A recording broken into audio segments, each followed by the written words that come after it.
बीडच्या गेवराई तालुक्यामधील अर्धमसला या गावामध्ये मस्जिदमध्ये स्फोट झाल्याची घटना घडली आणि यामधील आरोपी विजय गव्हाणे याने हा स्फोट घडवून आणण्यापूर्वी चक्क इंस्टाग्रामवर रील बनवली असल्याचं समोर आलंय। एका हातामध्ये या स्फोटासाठी वापरण्यात आलेल्या जिलेटिनच्या कांड्या तर एका हातात सिगारेट ओढत शिस्तीमध्ये राहा बेट्या मी अंगार भंगार नाय रे हे गाणं लावत रील बनवलेली आहे आणि ही रील बनवण्यात आल्याचं समोर आलंय। मात्र दरम्यान आता या प्रकरणामध्ये विजय गव्हाणेसह श्रीराम सागणे याला देखील पोलिसांनी ताब्यात घेतलंय।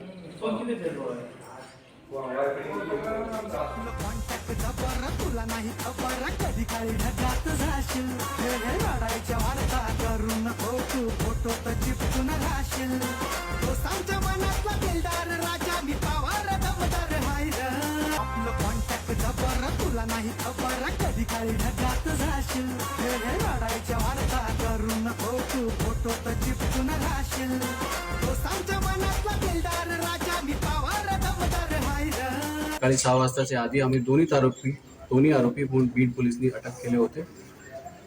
फिर्याद जशी आहे ते फिर्यादीला बोलून आपण फिर्याद सुद्धा घेतलेली आहे। त्यामध्ये फिर्यादच्या अनुसार जे कडक सेक्शन होऊ शकते ते कडक सेक्शन आम्ही लावलेले आहे। 2 आरोपी आमच्या ताब्यात आहे। FIR दाखल झालेली आहे।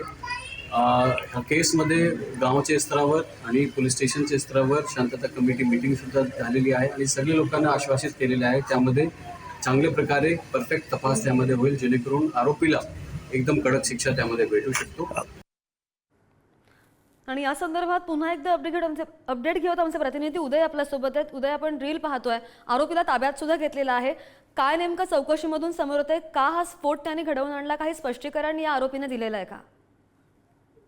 नक्कीच बीडच्या अर्धमसला गावातील हा धक्कादायक प्रकार आहे। गंभीर बाब म्हणजे या प्रकरणातील जे आरोपी ताब्यात घेतले त्याच्या इंस्टाग्रामवर आता ही रील मिळाली आहे। यामध्ये चक्क त्याने एका गाण्याच्या साहाय्याने ही रील बनवली आहे आणि गंभीर बाब म्हणजे ज्या जिलेटिनच्या कांड्याचा स्फोट त्याने घडवून आणला ते देखील त्याच्या हातात दिसत आहे, तोंडात सिगारेट आहे। अशा परिस्थितीत त्याने ही रील बनवली आहे। रात्री ज्यावेळेस ही घटना घडली त्यानंतर तातडीने बीडचे पोलीस अधीक्षक नवनीत गावत हे घटनास्थळी पोहोचले आणि त्यांनी सर्व प्रकारची माहिती घेतली आणि 3 तासाच्या आत या प्रकरणातील आरोपींना अटक केली। आता हे सध्या आरोपींकडे चौकशी सुरू आहे। म्हणजे खबरदारीचा उपाय म्हणून बीड जिल्ह्यातील संवेदनशील ठिकाणी बंदोबस्त देखील वाढवला आहे। परंतु अर्धमसला गावातील जे मुस्लिम समाज बांधव आहेत त्यांनी देखील शांततेसाठी आवाहन केलंय।